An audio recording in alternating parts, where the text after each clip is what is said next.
আসসালামু আলাইকুম বন্ধুরা। আজকে আসলাম এমন এক জায়গাটা বিশেষত্ব কিছু নাই, তবে আমার জন্য খুব ইম্পর্টেন্ট। আমার অনেক স্মৃতি আছে এখানে। দেখতে পাচ্ছেন ওই যে কিছু গাছ দেখা যাচ্ছে ওই বিল্ডিংটার পরেই।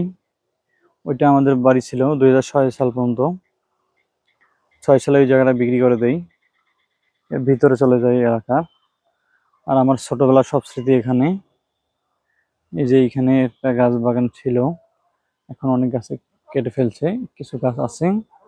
আর এই মাঠগুলো ছিল হচ্ছে মানে ধান খেতার পরে এক সিজন চলতো আর কি, আবাদ ছিল, আর এক সিজন হচ্ছে পানি ছিল। এটা এখন বর্তমানে মাঠ, আগে ছিল, দোলা ছিল আঞ্চলিক ভাষায়। এখানে আমি বক ধরতাম, প্রতিদিন বক ধরতাম।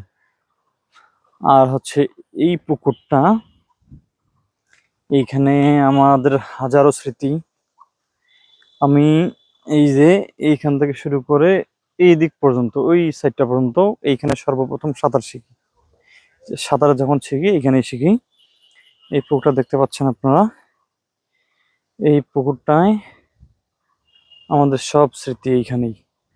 এইখানে সাঁতার শেখা, এইখানে বেড়ে ওঠা, এইখানে গোসল করা প্রতিদিনের শিডিউল ছিল। আর আমরা আঞ্চলিক ভাষায় ঢোড়া সাপ বলি, অনেকে জাতি সাপও বলে, সেই জাতি সাপ ছিল এই গাছের মধ্যে। এইখানে মারার পর লটকিয়ে রাখতাম। এটা পুরোটাই কিন্তু গাছ বাগান ছিল আগে। এই ছোট্ট পরিসরে এটা একটু আপনাদের মাঝে তুলে ধরলাম। আমরা যারা 1990s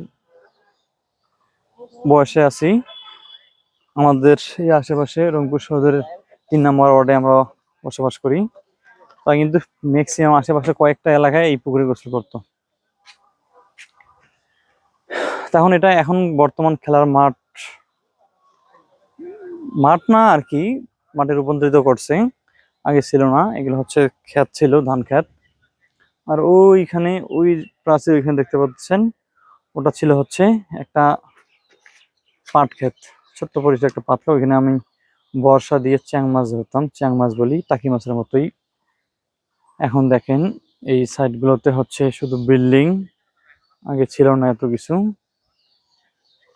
এখন শুধু বিল্ডিং আর বিল্ডিং উঠতেছে, কোনো আবাদি জমি সবগুলো শেষ হয়ে যাচ্ছে। এখন আকাশ একটু মেঘলা, রোদ আছে, এই মেঘ আছে।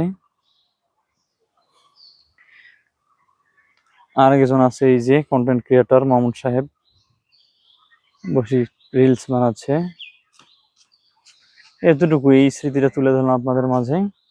আমাদের বেড়ে ওঠা এই বড়ই গাছ, এই কাঁঠাল গাছ, এই ডোরা সাপ মেরে এখানে লটকানো, এই পুকুরে গোসল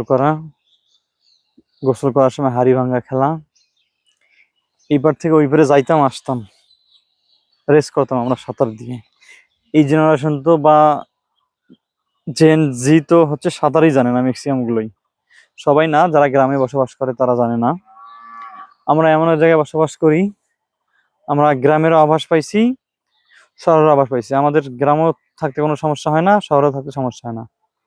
মানে তরল পদার্থের মতো, যে পাত্র রাখা হয় সেখানে সেই রূপ আমরা ধারণ করতে পারি। আমরা এমন একটা জায়গায় বড় হয়েছি বা এখনো আছি, জন্ম থেকে এইখানেই। ভিডিওটা অনেক লম্বা হয়ে গেছে, তো আমার স্মৃতি, ছোটবেলার স্মৃতিটা তুলে ধরলাম, এদেরকেই। তাই ভালো থাকবেন, সুস্থ থাকবেন, আমার পাশে থাকবেন, সাপোর্ট করবেন। আসসালামু আলাইকুম রহমতুল্লাহি ওয়া বারাকাতুহু।